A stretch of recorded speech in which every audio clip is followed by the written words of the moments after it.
my name is Kayla and welcome to my channel. Today I'm going to compare Fredrik Backman's A Man Called Ove to Anxious People. Let's go!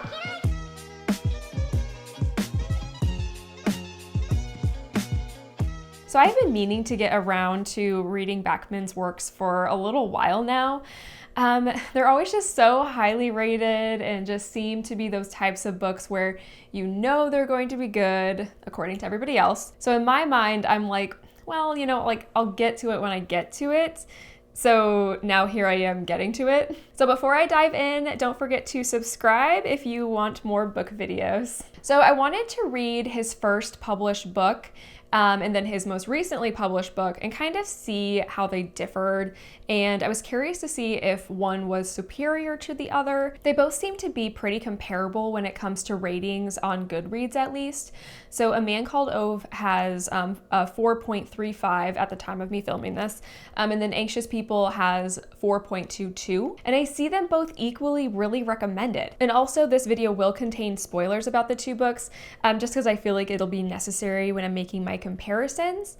So just beware if you don't want anything spoiled. So starting out with a little bit about the author, Fredrik Backman is a Swedish author.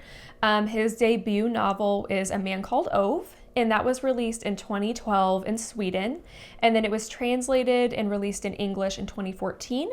So this book spent 42 weeks on the New York Times bestseller list, which is honestly pretty incredible. And that also goes to show how widely loved and how widely recommended this book was. So after A Man Called Ove was released, he released other titles such as Things My Son Needs to Know About the World in 2012.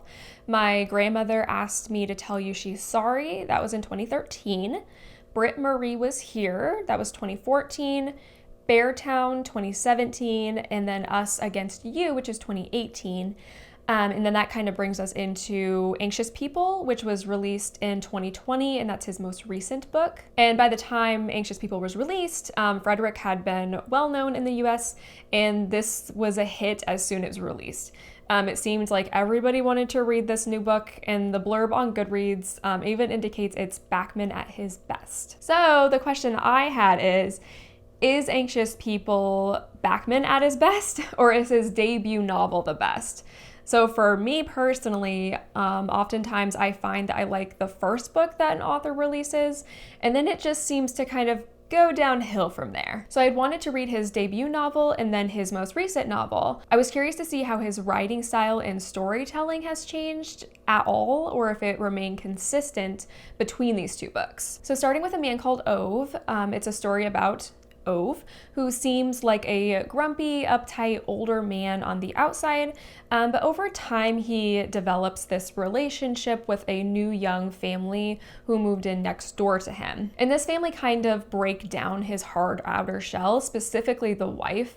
And over the course of the book, we also learn about Ove's past and the events in his life that made him into the man that he is at the present telling of the story. And then Anxious People is, as Backman says many times throughout the book, a story about idiots. The book follows two policemen, and I think there are 6 people who were held hostage in an apartment viewing by a bank robber when the bank robber went into this apartment viewing after they had attempted to rob a bank. So the story focuses on the slow unfolding of what happened during the hostage situation, and it takes a close look at each of the characters and their relationships and their pasts and their hardships. In comparing the two books, I was surprised that both books were, in my opinion, very suicide heavy. So Ove was often trying and failing to commit suicide so that he could join his dead wife.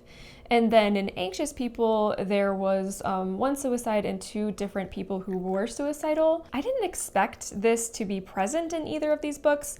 And in my opinion, it was not just a passing thought in the books that was just indicated once. I felt like this topic came up multiple times in each book. And it seemed to contribute to the plot somewhat heavily. And anytime I saw both of these books recommended, I don't feel like either of them brought this up. And I wish that there was a content warning or an author's note just like mentioned at the beginning of the book. Just a little heads up would have been nice. I do find it interesting that this topic was so prevalent in each of the books. And I did just find it surprising since I didn't know that. So both books are written in third person, and they told the story by alternating from what was happening in the present and going into the past to give us some character development. In A Man Called Ove, we really only see Ove's story and how everything is connected back to Ove. We see his backstory and how he came to be the person that he was in the present story.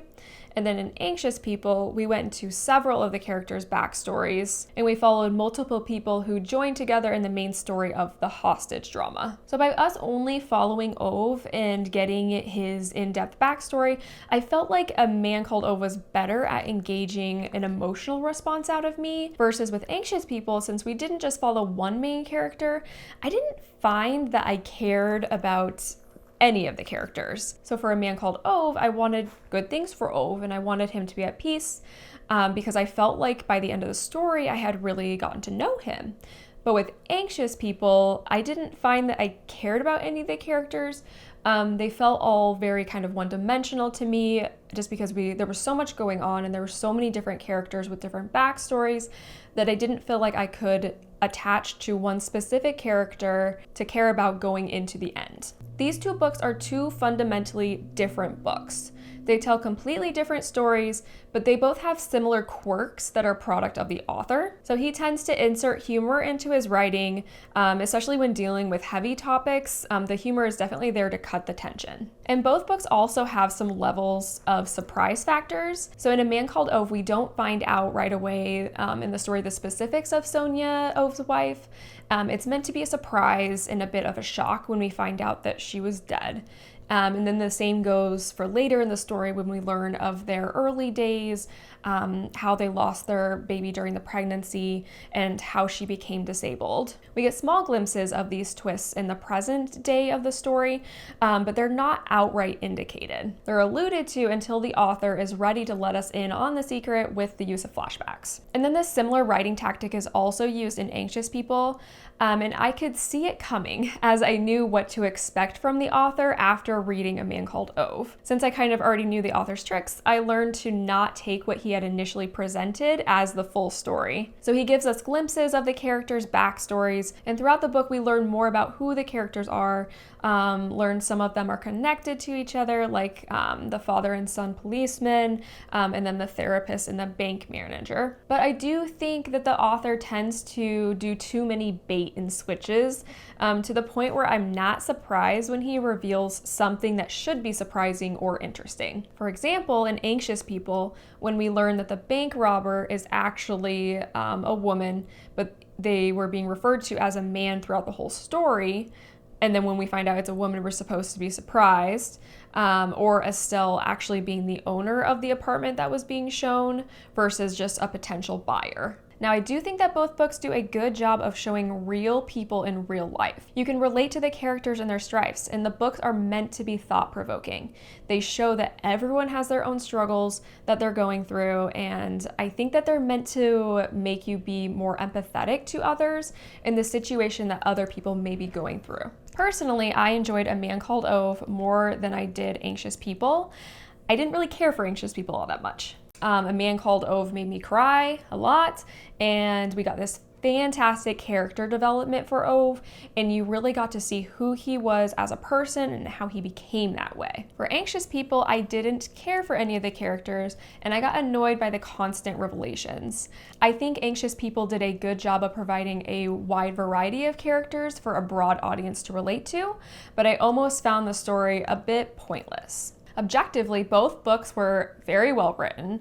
I can see why they're widely suggested and loved. If you were to choose just one to read, I would suggest reading A Man Called Ove. As I've mentioned, the character development was amazing, and overall it was a very honest and heartwarming story. So let me know in the comments below what you thought of these books or any of Fredrik Backman's other books. Thanks for watching, and don't forget to subscribe. I will see you in the next one. Bye!